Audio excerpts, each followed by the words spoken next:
wabarakatuh. Waalaikumsalam warahmatullahi wabarakatuh.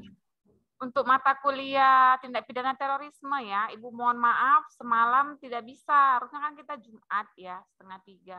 Karena ada masalah dengan Zoom Ibu, jadi Ibu ganti di hari Sabtu. Tetapi untuk minggu depan kita tetap di hari Jumat ya. Jumat jam 2:30 gitu. Jadi untuk hari ini karena memang semalam Zoom-nya itu bermasalah gitu. Oke, baik. Untuk mata kuliah tindak pidana terorisme, ya ini kan sudah pertemuan kedua, harusnya ketiga ya, karena tatap muka kita Ibu juga tidak bisa, kita gantikan nanti setelah Lebaran.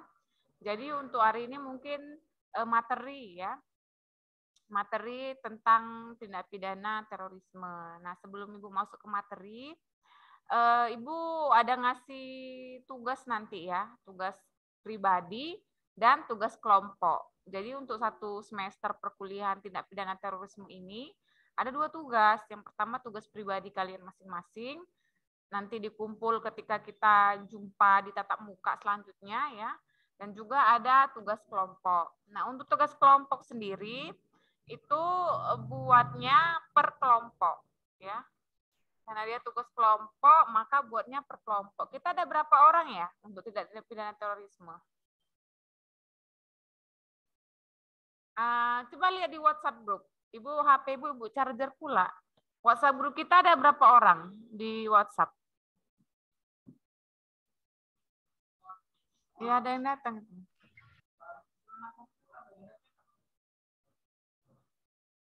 Lihat di WhatsApp group ada berapa orang, nanti Ibu bagi. Nah tugas kelompoknya itu adalah presentasi ya. Jadi kita nanti akan adakan presentasi di pertemuan 9-10 ya, waktu tatap muka. Nanti tugasnya itu dipresentasikan ketika kita tatap muka di pertemuan ke-9 dan ke-10. Nah, tugasnya itu adalah membuat presentasi, di mana presentasinya itu adalah nanti Ibu kasih materinya apa. Coba lihat dulu, berapa orang di grup kita? Mungkin ada kisaran 22, Bu, sama Ibu. Ya, sama Ibu, berarti 21. Jadi kita bagi 21, bagi 5 aja ya, 5 orang. Satu kelompok 5 orang. Ya. Jadi satu kelompok 5 orang, berarti ada 4 kelompok. Nah, satu kelompok itu mungkin 6 ya, karena kita lebih 21. Jadi per kelompok 5, ada satu mungkin yang 6. Nanti materinya akan Ibu kabarkan di WhatsApp grup apa-apa saja. Ya. Jadi mulai dari sekarang kumpulin ya teman-temannya yang bergabung di grup kalian masing-masing. Jadi satu kelompok 5 orang, jadi udah mulai bisa dikomunikasikan ke teman-temannya, grup-grupnya ya. Ada 4 grup. Nah, materinya nanti akan Ibu kabarkan di WhatsApp kita, WhatsApp grup ya. Dan dipresentasikan pada pertemuan ke-9 dan ke-10, tatap muka nanti. Mungkin habis Lebaran itu ya. Karena kita kan beberapa kali mungkin online, jadi mungkin setelah Lebaran baru nanti tugas untuk tugas kelompoknya ya. Nah kemudian untuk tugas pribadi itu nanti akan Ibu kabarkan nanti di pertemuan selanjutnya. Jadi untuk saat ini kalian komunikasikan dulu dengan teman-temannya untuk membuat satu grup presentasi kelompok di mata kuliah Ibu ya, tindak pidana terorisme. Oke? Udah paham ya untuk materinya, nanti akan Ibu tema ya, maksud Ibu. Temanya akan Ibu kabarkan nanti di WhatsApp group. Ya, oke. Baik. Untuk pertemuan hari ini mungkin masih definisi ya. Karena ini kan baru awal ya, pertemuan kedua, di mana pertemuan pertama waktu itu kita sudah kontak belajar. Bentar ya.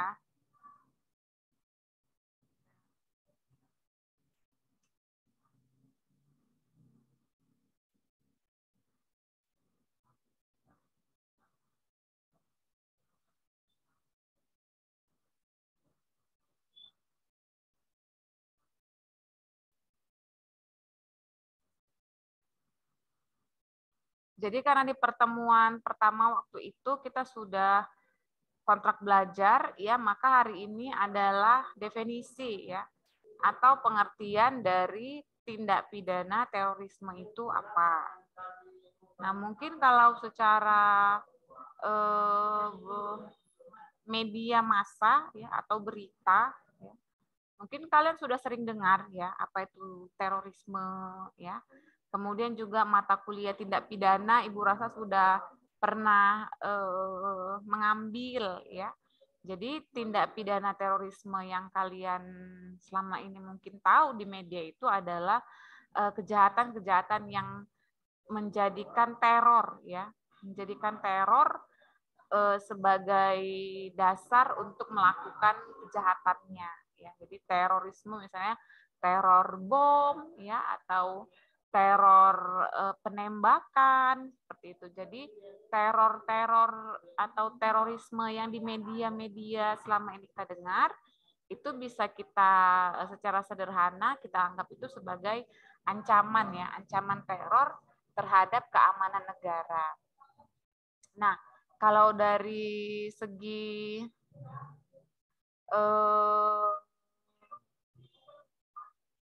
normatifnya, ya, definisi daripada tindak pidana terorisme ini belum merumuskan suatu hal yang tidak diperdebatkan gitu. Artinya masih menjadi perdebatan, ya, oleh para ahli apa itu terorisme, ya, tindak pidana terorisme. Tetapi kalau diambil dari bahasanya, ya, maka ada kata teroris,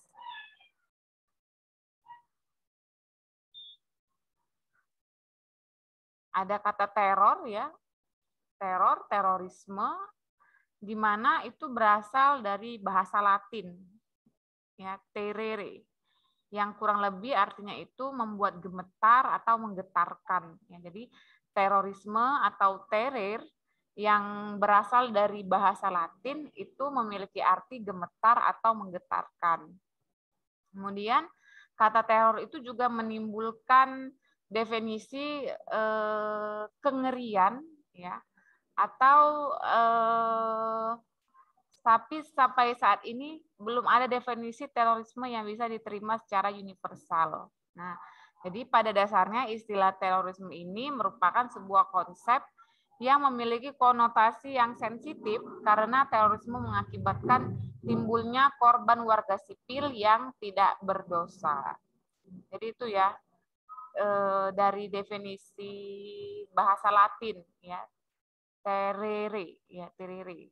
Artinya adalah menggetarkan, dan dia itu menimbulkan yang namanya sebuah kengerian, di mana kengerian itu juga mengakibatkan yang namanya korban, dan korbannya itu berasal dari warga sipil yang tidak berdosa. Itu secara bahasa, ya, bahasa Latin. Nah, kalau pengertian tindak pidana terorisme, ya, dari beberapa pakar ahli hukum atau pakar ahli, ya, mengandung beberapa arti, ya, atau juga dari lembaga-lembaga, ya, seperti dari PBB misalnya, ya, atau dari Kamus Bahasa Indonesia ada beberapa definisi nih yang Ibu lihat. Jadi misalnya dari konvensi PBB dulu kita ambil, ya, mengatakan bahwa terorisme ini adalah segala bentuk tindak kejahatan yang ditujukan langsung kepada negara dengan maksud menciptakan bentuk teror terhadap orang-orang tertentu atau kelompok orang atau masyarakat luas. Ya, itu menurut konvensi PBB. Segala bentuk tindak kejahatan yang ditujukan langsung kepada negara dengan maksud menciptakan bentuk teror terhadap orang-orang tertentu atau kelompok orang atau masyarakat luas. Jadi itu menurut definisi dari konvensi PBB. Ya, terorisme itu bentuk kejahatan, ya, Ibu ulangi lagi, bentuk kejahatan yang ditujukan langsung kepada negara dengan maksud menciptakan bentuk teror terhadap orang-orang tertentu atau kelompok orang atau masyarakat luas, ya. Jadi menurut konvensi PBB, dia ditujukan untuk negara, ya, kepada negara. Tetapi tetap ya korbannya itu adalah orang-orang masyarakat warga sipil yang tidak berdosa. Balik lagi tadi ke definisi dari bahasa Latin tadi gitu. Itu menurut Konvensi Perserikatan Bangsa-Bangsa ya. Kejahatan yang ditujukan kepada negara dengan maksud menciptakan teror terhadap orang, kelompok atau masyarakat secara luas. Nah, kemudian menurut kamus dalam Kamus Bahasa Indonesia, terorisme ini adalah penggunaan kekerasan atau ancaman untuk menurunkan semangat, menakut-nakuti dan menakutkan terutama untuk tujuan politik. Ya, beda lagi ya. Jadi dari Kamus Bahasa Indonesia, terorisme ini adalah penggunaan kekerasan atau ancaman untuk menurunkan semangat, menakut-nakuti dan menakutkan terutama untuk tujuan politik. Ya. Jadi itu menurut Kamus Bahasa Indonesia. Terorisme itu memberikan ketakutan, ya, memberikan teror, rasa takut. Tapi dari Kamus Bahasa Indonesia sendiri tujuannya itu adalah untuk kepentingan politik, ya. Itu dari Kamus Bahasa Indonesia, ancaman yang mengerikan, nakuti dan tujuannya itu untuk politik seperti itu. Nah, kemudian kalau kita ambil dari segi undang-undang terorisme, ya, undang-undang terorisme bahwa tindak pidana terorisme ini adalah, jadi tadi dari PBB, dari Kamus Besar Bahasa Indonesia, dan sekarang Ibu ambil dari undang-undang terorisme, tindak pidana terorisme, ya.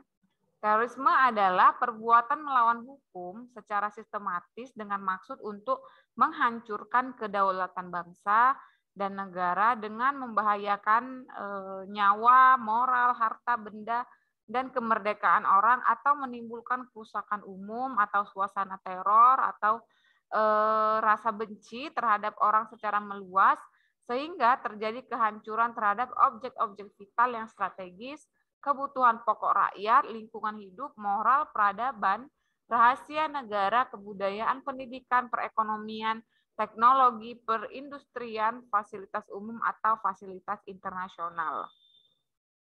Jadi dari undang-undang terorisme dia lebih luas, ya. Teror itu dia lebih tidak hanya secara, kalau yang Ibu tangkap ya dari definisi yang Ibu bacakan tadi, dia tidak hanya dari segi kehancuran fisik ya, artinya bangunan atau perampasan kemerdekaan ya. Tetapi penafsiran lain dari definisi tindak pidana terorisme di dalam undang-undang terorisme itu yang Ibu tangkap dia ada secara mental ya atau secara psikologis. Ya, makanya tadi ada penggunaan bahasa peradaban, moral ya. Peradaban, moral, kemudian kehancuran kebutuhan pokok ya. Mungkin kebutuhan pokok enggak ya? Iya, kebutuhan pokok juga ini termasuk ya ekonomi ya. Jadi dia enggak hanya secara hancuran pertahanan keamanan negara, tapi juga dari segi ekonomi dan juga dari segi psikologis ya, kebutuhan pokok masyarakat. Yang mungkin kita rasakan saat ini ya. Nah, ini bentuk teror juga nih minyak goreng ya kan. Artinya apa? Kebutuhan pokok masyarakat yang terganggu. Nah, ini juga bisa dikategorikan kalau memang ya terjadi sebuah permainan ya sesuai dengan undang-undang tindak pidana terorisme yang Ibu bacakan tadi ya, adanya kebutuhan pokok rakyat yang hancur gitu, yang merasa memberikan ketakutan ya kan. Jadi kan harga-harga bahan pokok yang mahal ini juga memberi ketakutan ya terhadap masyarakat. Bukan lagi ketakutan, depresi mungkin ya. Jadi secara ekonomi, secara psikologis ya, banyak orang stres ya akibat kebutuhan bahan pokok rakyat yang harganya sangat mahal, tidak terjangkau, ini juga merupakan sebuah teror. Kalau kita tangkap dari definisi Undang-Undang Tindak Pidana Terorisme. Jadi dia luas ya definisinya, tidak hanya cakupannya itu dari segi bangunan, fasilitas umum ya, tetapi dia ke lingkungan hidup ya, kemudian dia juga ke mental, ke moral ya, kemudian juga ke kebutuhan pokok rakyat. Jadi memang terorisme ini jangan kita anggap hanya sekedar peperangan saja ya, peperangan nyata, tetapi peperangan idealisme misalnya ya, peperangan kebutuhan pokok misalnya, itu juga salah satu bentuk teror bagi negara, ancaman bagi negara. Dan pastinya korbannya adalah rakyat sipil ya dari bentuk terorisme ini. Ya, jadi itulah segelintir definisi yang bisa Ibu kabarkan ya. Tadi dari konvensi PBB, kemudian dari Kamus Bahasa Indonesia, ya, dan yang terakhir dari Undang-Undang Tindak Pidana Terorisme yang lama tahun 2003, yang baru sepertinya tahun 2008. Ya. Jadi itu beberapa definisi.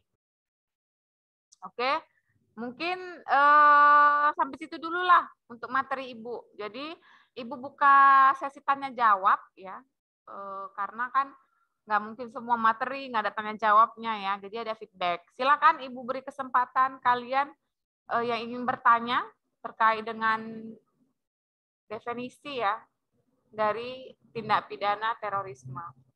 Silakan, ada yang ingin ditanyakan?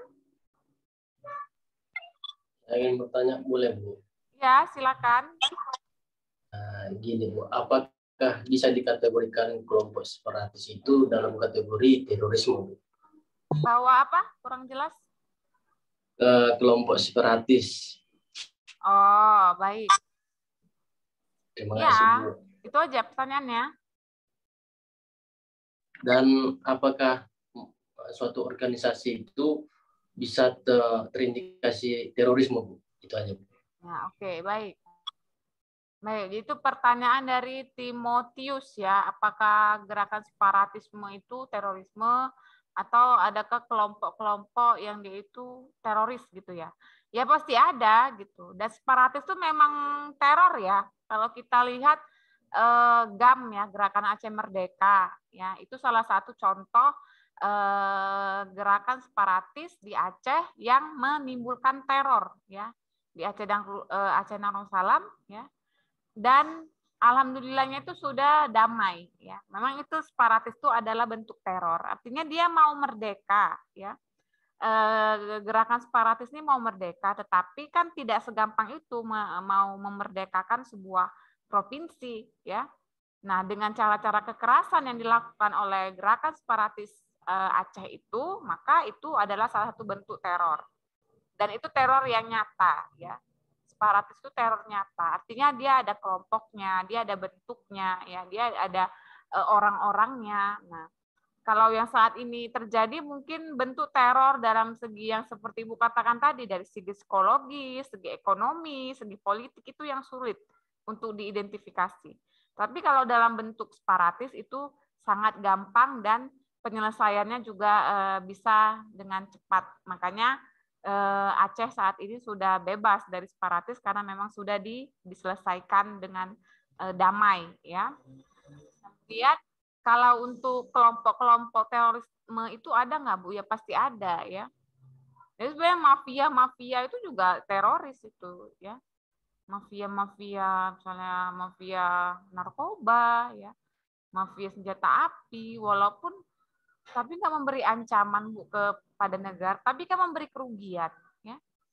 Ya rugilah, misalnya mafia narkoba gitu kan. Ruginya apa? Hancur generasi muda kita. Gitu. Itu kan sebenarnya ancaman juga gitu. Nah, kalau kelompok-kelompok radikal Bu misalnya, nah itu juga ada nggak bentuk-bentuk kelompok radikal dia ke agama? Ya tergantung ya. Kalau dia itu memberikan teror ya, artinya kelompok radikal ini memberikan teror yang bisa mengancam keamanan negara, itu juga bisa dikategorikan sebagai kelompok terorisme. Ya, kalau di berita-berita kan kita banyak dengar jemaah ini, ya, jemaat ini, itu ya. Ya Ibu, gimana ya antara kalau Islam sendiri kan nggak mungkin gitu ya, mungkin itu di luar gitu dari agama Islam. Islam sendiri nggak mungkin. Dan bahkan agama lain juga nggak akan mungkin lah. Mau membunuh, mau melukai, itu tidak mungkin. Ya. Jadi apapun itu, yang pasti kelompok-kelompok terorisme itu ada. Hanya saja untuk pembuktiannya itu kita serahkan lagi kepada pihak-pihak yang berkepentingan, yaitu Polri ya, Polri dan mungkin BNPT ya, Badan Penanggulangan Terorisme. Mereka yang memiliki wewenang. Seperti itu ya, mungkin Timotius ya. Baik, Ibu. Oke. Terima Ada kasih, lagi Ibu. mungkin yang ingin ditanyakan? Yang lain? Bu, Silakan. saya ingin bertanya, Bu. Oke, silakan. Bu, sebelumnya maaf ini kameranya dimatikan karena sambil kerja. Iya, nggak apa-apa. Hukum apa hukum apa yang dapat dijatuhkan kepada anak di bawah usia 18 tahun jika terkait kasus terorisme di Indonesia, Bu? Jika terkait kasus? Tindak terorisme di Indonesia, Bu. Oke, ya, baik. Baik, terima kasih, Bu. Oke, baik. Jadi kalau anak, misalnya dia emang terbukti ya terikut jaringan terorisme misalnya, anak itu dia tetap memiliki keistimewaan. Syukurnya Ibu bidang spesialisasi Ibu hukum anak gitu ya, perlindungan anak. Jadi Ibu paham untuk menjawabnya. Tetap menggunakan Undang-Undang Perlindungan Anak dan Undang-Undang Sistem Peradilan Pidana Anak. Ya. Kalau dia posisinya itu di bawah 17-18 tahun, ya, itu dia tetap menggunakan Undang-Undang Sistem Peradilan Pidana Anak, walaupun dia terdakwa terorisme. Ya. Artinya misalnya dia divonis 20 tahun penjara, misalnya karena melakukan pemboman misalnya. Nah, itu kita mengacu ke KUHP, KUHAP maksud Ibu, kita Undang-Undang Hukum Acara Pidana, itu tetap dikurangi 2/3. Jadi 20 tahun itu dikurangi 2/3. Nah, kemudian dia juga memiliki keistimewaan dari Undang-Undang Sistem Peradilan Pidana Anak itu. Tetap dia diberikan perlindungan sel yang berbeda, ya. Kemudian juga tetap didampingin oleh Bapas misalnya atau penasehat hukumnya seperti itu. Jadi memang anak walaupun dia tindak pidana terorisme, dia tetap memiliki hak-haknya yang dijamin oleh Undang-Undang Sistem Peradilan Pidana Anak, Undang-Undang Perlindungan Anak, dan juga dijamin dari segi KUHAP kita, Kitab Undang-Undang Hukum Acara Pidana kita. Jadi tetap diberi keistimewaan karena memang yang namanya anak itu dia tidak memiliki akal yang lebih daripada orang dewasa. Oleh karenanya tetap diberikan perbedaan. Sekalipun itu kasus pembunuhan, ya. Sekaligus itu kasus pembunuhan, kalau dia kategori anak tetap mengacu pada KUHAP kita dikurangin 2/3 dari hukuman. Gitu ya, mungkin Arif ya. Baik, Bu. Terima kasih, Bu. Ya, oke. Baik, ada lagi mungkin yang ingin bertanya? Silakan satu orang lagi, Bu, berkesempatan. Saya, Bu. Ya, silakan. Jadi saya bertanya tidak beda jauh dari abang yang sebelumnya tadi. Saya bertanya tentang anak-anak menjadi terorisme.